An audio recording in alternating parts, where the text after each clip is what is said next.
that the only reason you're in bondage is because God has abandoned you. Baby, I'm here to tell you that the only reason you survived your bondage is because God was with you even in your captivity. Wow, the devil was doing his level best. You think the devil just wanted to hurt you? You think the devil just wanted to beat you up? You think the devil just wanted to scare you? Maybe the devil wanted to destroy you. He wanted to sift you as wheat. He wanted to drag you down to hell with him. But the Lord your God, in the midst of the captivity you brought on yourself, put a hedge of protection around you and told the devil in hell, you can only afflict my child as far as will accomplish my purpose. And my purpose is to bring them out of where they are and to get them where they want to be. And the whole issue is it won't happen unless they understand that I am your God. I want to talk to somebody here today. You know you've been out of order. You know you've been wrong. You know you put God on the back burner. If you just turn around today and if you just decide in your spirit that on today I'm going to give God my all. I've given God sloppy seconds long enough. I've given God leftovers long enough. I've given God old food long enough. I've given God what's left of me all long enough. God, all I got left is right here. And I'm going to give you all I got left. And I repent of my old attitude and I make you first right now. If you do that today, you'll hear the voice of God saying, I am with you. Reaffirm relationship, but also reestablishes fellowship. He didn't say I am above you. He didn't just say I am. He didn't say I am God. He said I'm with you. Which means not only am I your daddy, but I'm your daddy and I'm with somebody. Come on here. I wish that somebody would understand. There's a difference in knowing that God is God. And there's another thing to know that God is there. When I'm going through hell, I don't need to know that God is God. I need to know God is there. I don't need to know God is the God of the mountain. I need God when I'm going through the valley. I don't need to know that God is God when God is up on high. When I'm going through hell, I need to know God is going to walk with me as I go through the hell of my life. I need to know that God is in fellowship with me. He's a very present help in the time of trouble. I don't have to go through no whole bunch of gymnastics to get his attention. All I got to do is turn and look, and there he is standing right there. He says, I am with you. I am in fellowship. See, what's wrong with the church of God is not maybe that you need to get resaved. It's just that you need to start acknowledging that you are saved.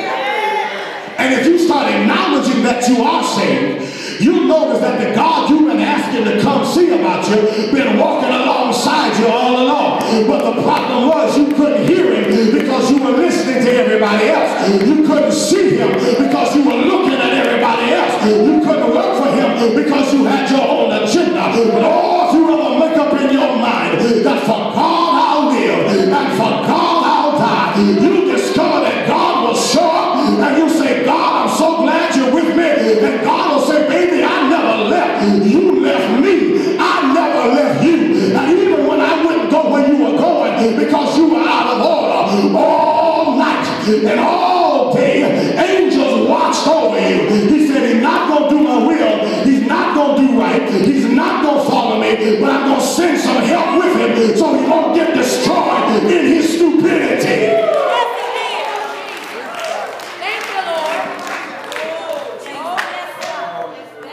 Good night, church.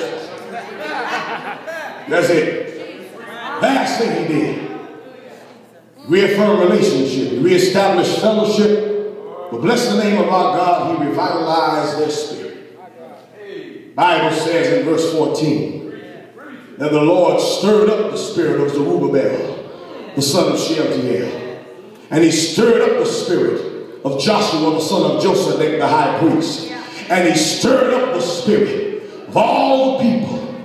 This was a very important thing he had to do because some of those people remembered the old temple, how splendid it was, how Solomon felled the cedars of Lebanon and brought forth stonemasons from afar and spared no expense in building the temple. And they're looking at this pile of rubbish and the ruin from the old temple, and their hearts were grieved because they knew they did not have the expertise, the personnel, or the resources to rebuild that which they had. But if you look in Haggai chapter 2 verse 4, you'll find him saying, now says God, unto Zerubbabel the son of Shealtiel the governor, and unto Joshua the son of Josedek the high priest, and unto all the people, be strong and work. Listen here, it's a daunting task that is before you.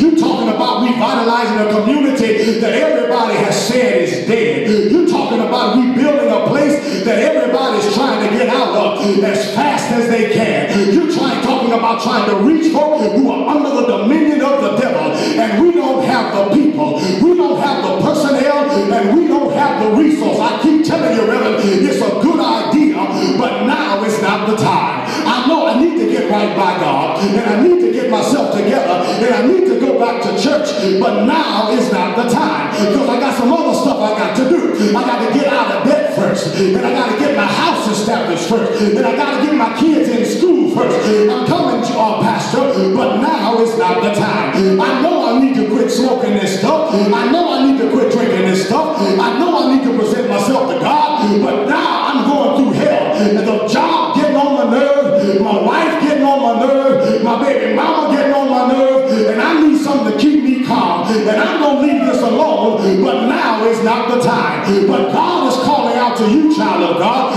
and saying there is a work that I want you to accomplish, and now is the time. And if you surrender yourself to God, you'll find out that what you have is something on the inside that God will connect with, and God will give you the fire. God will give you the drive. God will give you the determination. God will give you the energy. I wish I had somebody here who knew that all you need is for God to revive your spirit. All you need is to reclaim your focus. All you need is for God to help you get back to where you were. You used to be happy to be in Jesus. You used to love to come to church. But as days went by, you got tired in the work. You got tired of working. You got tired of getting laughed at. You got tired of being the only